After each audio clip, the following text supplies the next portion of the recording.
L'éducation est la base de toute réussite professionnelle. Aujourd'hui, à travers cette nouvelle vidéo, je vais te partager l'importance d'une bonne éducation à travers une histoire vraie, à travers l'histoire d'un jeune cadre qui, au bout de sa période d'essai, malgré de bonnes performances, s'est vu refuser la validation de sa période d'essai. Tu aimerais en savoir un peu plus? C'est juste après le générique.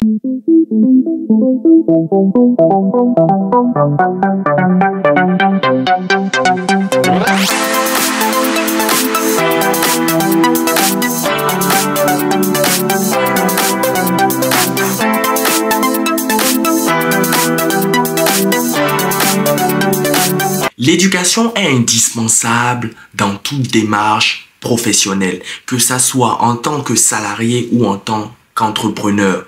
L'éducation est fondamentale dans les relations humaines. C'est pour cette raison, quand on naît, les parents se battent au quotidien. On va dire au quotidien quand on est jeune pour nous inscrire à l'école, pour qu'on soit bien formé, pour qu'on soit bien instruit, pour qu'on soit bien éduqué. Et au quotidien, les parents aussi prennent la peine de nous éduquer, de nous frapper parfois, de nous punir quand on fait mal. C'est pour qu'à l'arrivée à l'âge adulte, on ait de bons réflexes, on ait de bons comportements. L'éducation est donc la fondation qui va permettre par la suite de bâtir ta carrière professionnelle. Une mauvaise éducation équivaut à une mauvaise fondation. Et construire sur une mauvaise fondation ne promettra qu'à l'avenir, dans un futur très proche, l'écroulement rapide de la bâtisse, rapide de la construction. L'histoire que je vais te partager aujourd'hui est l'histoire d'un jeune cadre qui a réalisé de bonnes prouesses, on va dire, a signé plusieurs contrats qui valaient quasiment 1 million de chiffre d'affaires à l'entreprise. Et lors de l'entretien pour valider sa période d'essai, nul ne peut dire ce qui lui est arrivé durant son sommeil, mais le jour J, lors de la négociation, lors de la discussion, il a été plutôt arrogant. Il a été plutôt suffisant dans sa méthode, expliquant à la direction qu'il ne comprenait pas pourquoi on lui parle d'une prime annuelle alors que lors de l'entretien, on lui parlait d'une prime trimestrielle qui devrait être versée.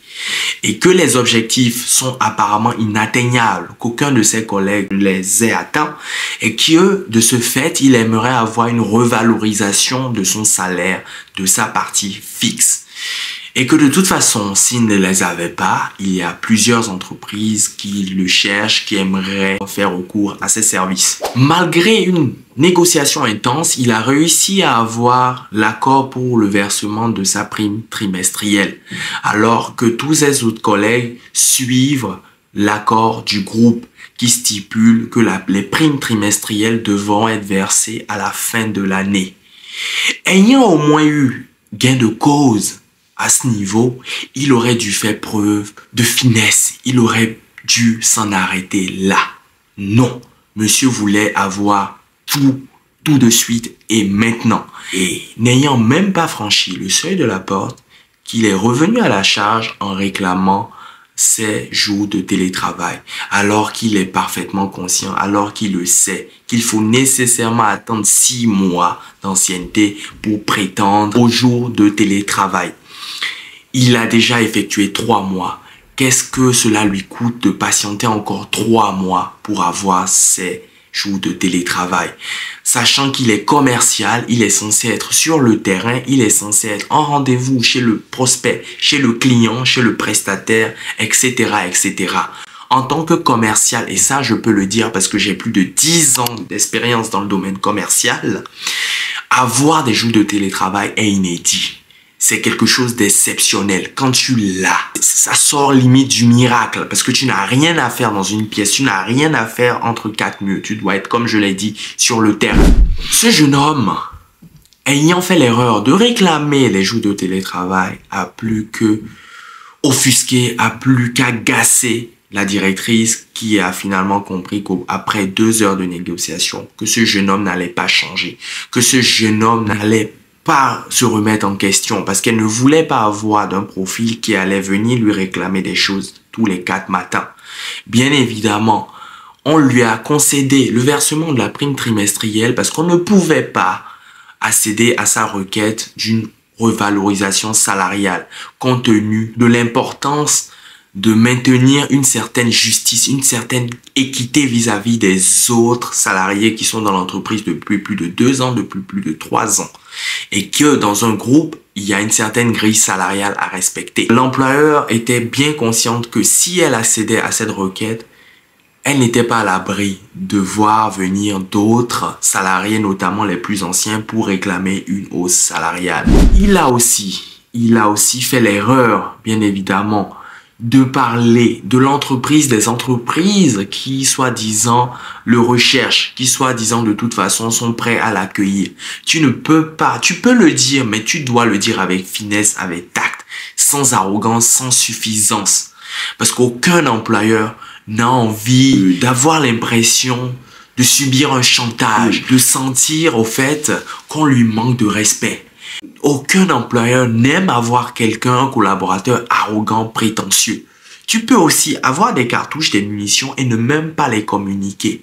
Essayer de le garder comme plan B, mais de rester focus sur ton objectif d'avoir peut-être le versement de la prime, d'avoir une revalorisation salariale, etc., etc. Mais tu dois aussi comprendre que quand tu négocies, tu fais un entretien de période d'essai, il y a les deux issues. On peut te garder comme on peut ne pas te garder. Si tu as envie de rester dans l'entreprise, il faut savoir faire des concessions. Dans une négociation, on ne peut pas forcément tout gagner.